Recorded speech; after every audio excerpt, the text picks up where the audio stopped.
আমাদের কোনো কন্টেন্ট আপনাকে কোনো ধরনের বাই সেল সিগন্যাল বা পরামর্শ প্রদান করবে না। এজন্য স্টক সাপোর্টার টিম আপনার কোনো ধরনের ফিনান্সিয়াল লসের জন্য লায়াবল না। ধন্যবাদ। আসসালামু আলাইকুম ভিউয়ার্স, কেমন আছেন? আশা করি সকলে ভালো আছেন। সকলকে স্বাগত জানাচ্ছি stock supporter presents daily market index আপডেটে। আজ 3 ফেব্রুয়ারি 2026। আজকে মার্কেট 18.92 পয়েন্ট বেড়ে 5266.68 এসে ক্লোজ হয়েছে, যার ভলিউম হয়েছে 24.41 crore, ভ্যালু 712.34 crore এবং ট্রেড হয়েছে 1,92,726টি। মার্কেট ট্রেন্ডে আজকে 189টি স্টক আপ ট্রেন্ডে আছে, ডাউন ট্রেন্ডে আছে 153টি এবং নিউট্রালে আছে 52টি। Market sentiment bullish. Top stock গেইনের আছে PLFSL, premier leasing, emerald royal, শর্ষা ডেনিমস, আইএলএফএসএল। অন্যদিকে টপ স্টক ক্লোজার আছে DBH first mutual fund, first finance, Asia Pacific general insurance, Phoenix এবং বেলিজিং।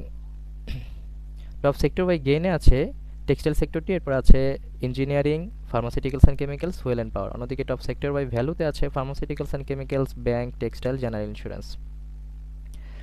আজকে ব্লকে সবচেয়ে বেশি ট্রানজ্যাকশন হয়েছে আইএফআইসি ব্যাংকটির শেয়ারটি। তো চলুন আমরা সুপার চার্টসে চলে যাই।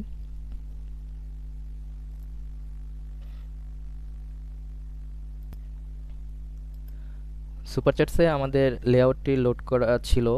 এখন আপনারা আমাদের যেই ওয়েবসাইটে যেই স্টকটি আপনারা এরকম করে আঁকাকি করবেন সেটা কিন্তু সবসময় থেকে যাবে যদি আপনারা ডিলিট না করে দেন। তো এরকম করে দেখা যাচ্ছে যে আমি আমাদের যে আঁকানোটা ছিল সেই আঁকানোটা কিন্তু এখানে আছে। তো চলুন আমরা এখন ক্যান্ডেলস্টিকগুলো দেখি। আজকে কিন্তু মার্কেট একটা খুব ক্রিটিক্যাল একটা পজিশনে আছে। তো এটাকে যদি আমরা একটু বড় করে দেখি, যে দেখেন আমাদের বক্সটি গত দিনে একটু করে কিন্তু ব্রেকআউট দিয়েছিল, যে আমাদের যে বক্সটা ছিল এবং এই বক্সটার উপরে কিন্তু একটা ব্রেকআউট দিয়েছিল।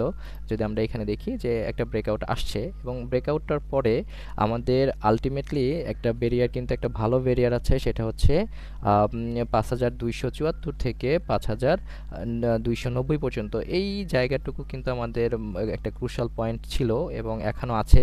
তো সেই জায়গাটাতে মার্কেটে কিন্তু আজকে এখানে একটা ডজি ক্যান্ডেল তৈরি করেছে এই উপরে বা এই ব্যারিয়ারের জায়গায়। ডজি ক্যান্ডেলটা কিন্তু মার্কেটের জন্য একটা সতর্কবাণী যে অনেক তো বেড়েছে, সেই কত থেকে আসছে 4800। যদি আমি একটু দেখি 4800 ধরুন এই জায়গাটাতে যদি আমি ধরি যে 4840 থেকে ডিরেক্ট কিন্তু সে চলে আসছে 5266, 67 বা 80 পর্যন্ত, যেমন আজকে এসেছে 83 পর্যন্ত। তো এই জায়গাটাতে দেখছি যে অনেকখানি বেড়েছে। তো আসলে কতটুকু বাড়বে বা কে আসল বিষয়, এই জায়গাটাতে এসে কিন্তু মার্কেট এখন কনফিউজডের মতো হয়ে গেছে যে আসলে কি আর বাড়বো, বা এখানে তো একটা ব্যারিয়ার আছে, এটা কি অনার করবো নাকি করবো না, এই ব্যাপারটা কিন্তু মার্কেটে ঘটে। তো সেই হিসেবে যদি আমরা দেখি যে এখানে যেহেতু একটা ডজি ক্যান্ডেলের মতো তৈরি হয়েছে, তো এবং হচ্ছে এই বক্সটাকে ব্রেকআউট দিয়েছে, সেই হিসেবে একটা পজিটিভ সাইন আছে। কিন্তু যদি এখান থেকে যদি আপনার সেলাররা যদি অ্যাক্টিভ হয়ে যায় তাহলে কিন্তু আবার, তবে এখানে একটা সুবিধা হচ্ছে যে এটা যদি আসে তাহলে এই 5230 পর্যন্ত কোনো একটা জায়গাতে কিন্তু তারা আবার একটা সাপোর্ট নেবে, যে এই জায়গাটা থেকে এই জায়গায় এসে রিটেস্ট করবে, কারণ এই বক্সটাকে এখন কিন্তু এটা ব্রেকআউট করেছে, তার জন্য এখানে কিন্তু এসে একটা রিটেস্ট করতে পারে এবং সেখান থেকে ভলিউম নিয়ে শক্তি সঞ্চয় করে কিন্তু আমাদের এই যে ক্রুশাল পয়েন্টটা বা ক্রুশাল যেই স্টেজটা আছে এটাতে কিন্তু এটা ব্রেকআউট করতে পারবে এবং তখন একটা সফল ব্রেকআউট হিসেবে আমরা এটা চিহ্নিত করতে পারবো। তো ইন্ডেক্স সম্পর্কে আজকে এই পর্যন্ত। আপনাদের রিকোয়েস্টেড স্টকটি আজকে আল আরাফা ব্যাংক, এটা নিয়ে যদি একটু কথা বলি।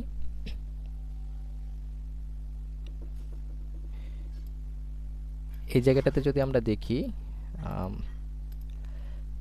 যে আল আরাফা ব্যাংক লাস্ট 26 তারিখেই যখন আমাদের এই জায়গাটাতে 26 তারিখে ছিল 12:50 পর্যন্ত নিচে নেমেছিল এবং এই জায়গাটাতে কিন্তু একটা শক্তিশালী সাপোর্ট আছে এই জায়গাটুকুতে। এই জায়গাটাতে যদি সাপোর্টটা আমি যদি দেখি যে এই জায়গাটুকুতে কিন্তু একটা ভালো পরিমাণে সাপোর্ট দেখা যায়, যে এখানে একটা সাপোর্ট দেখা যায়, সরি এখানে কিন্তু একটা সাপোর্ট দেখা যাচ্ছে। এবং হচ্ছে যদি আমি একটা অন্য ভিউ থেকে যদি দেখি যে এই জায়গাটাতে একটা প্যাটার্নে একটা বটম তৈরি করেছে। তো বটম তৈরি করলে বা যদি আমরা যদি ইনভার্টেড হেড অ্যান্ড শোল্ডারটা যদি এটা চিন্তা করি, তাহলে কিন্তু এটা দেখা যায়। তো আসলে এখন কোন পর্যায়ে যাবে সেটা যদি আমরা একটু চিন্তা করি, এই স্টকটি এখানে দেখা যাচ্ছে যে আমাদের আলটিমেট যে রেজিস্ট্যান্সগুলো এই জায়গাটুকুতে কিন্তু বিদ্যমান আছে। তো এই বিদ্যমানের এই জায়গাটুকু হচ্ছে আপনার, যদি আমি এখানে একটু চিন্তা করি যে এখানে 19-20 থেকে আমাদের 19-60 পর্যন্ত এই জায়গাটুকু এটার ব্যারিয়ার আছে। তো এইখান থেকে কিন্তু এই পর্যন্ত যাওয়ার একটা সম্ভাবনা আছে, যেটা আমরা ক্যান্ডেলস্টিক সম্পর্কে থেকে দেখছি যে এখান থেকে যদি এই পর্যন্ত আসে এবং এখান থেকে এই পর্যন্ত কিন্তু অনায়াসে চলে যেতে পারে। আজকে বেশ ভালো পরিমাণে একটা ভলিউম কিন্তু আমরা লক্ষ্য করছি এই স্টকটির জন্য। তো সবাই ভালো থাকুন, আজকে এই পর্যন্ত। আল্লাহ হাফেজ, আসসালামু আলাইকুম।